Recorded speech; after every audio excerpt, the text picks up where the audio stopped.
जय श्री बालाजी। आज की कहानी शुरू करने से पहले मैं भी वही कहना चाहूँगी जो मेरे एक पेशेंट का पूरा परिवार हर बार हॉस्पिटल में आते ही सबसे पहले यही कहता था, जय श्री बालाजी। तो ये कहानी है इस प्यारे से पेशेंट दिव्या की। इसको 2 साल पहले एक बहुत बड़े दुःख का सामना करना पड़ा था क्योंकि पूरा 9 महीने का बच्चा पेट में खत्म हो चुका था। इस बार इसकी जेठानी बोली अपन मैडम से ट्रीटमेंट लेंगे। इस बार आया इसको एक प्यारा सा क्यूट सा बेबी बॉय, वो भी 4.25 केजी तो आखिर प्रॉब्लम कहाँ थी? जब मैंने दिव्या की प्रीवियस रिपोर्ट्स देखी और इस बार जब मैंने बेसिक ब्लड टेस्ट करवाए तो उसमें शुगर हाई था, जो कि एक कारण हो सकता था।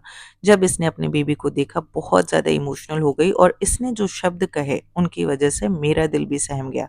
सबसे पहले शब्द थे, मैडम मैंने इस पल का 2 साल इंतज़ार किया और अपने आंसू रोक के रखे। आपके मुश्किल सफ़र जब आसान हो जाते हैं जब आपके परिवार का कोई साथ खड़ा हो, और इस सफ़र में उसके साथ थी उसकी जेठानी जिसने पल-पल उसको दिखाना, उसकी जाँचें करवाना, पूरी एडवाइस को अच्छे से फ़ॉलो करना, उन्होंने पूरा साथ निभाया। शुगर यानी डायबिटीज़ एक ऐसी बीमारी है जिसमें नियमित चेकअप और मॉनिटरिंग बहुत ज़रूरी होती है। अगर समय पर ब्लड शुगर की जाँच, सही डाइट और इलाज किया जाए, तो प्रेगनेंसी को सुरक्षित तरीके से आगे बढ़ाया जा सकता है।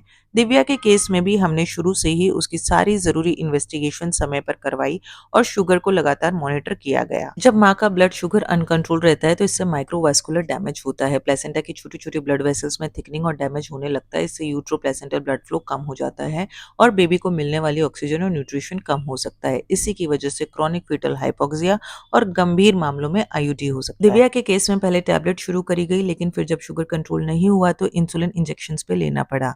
लेकिन सही इलाज, सही देखभाल और विश्वास कई अधूरी कहानियों को फिर से पूरा कर देता है। Thank you.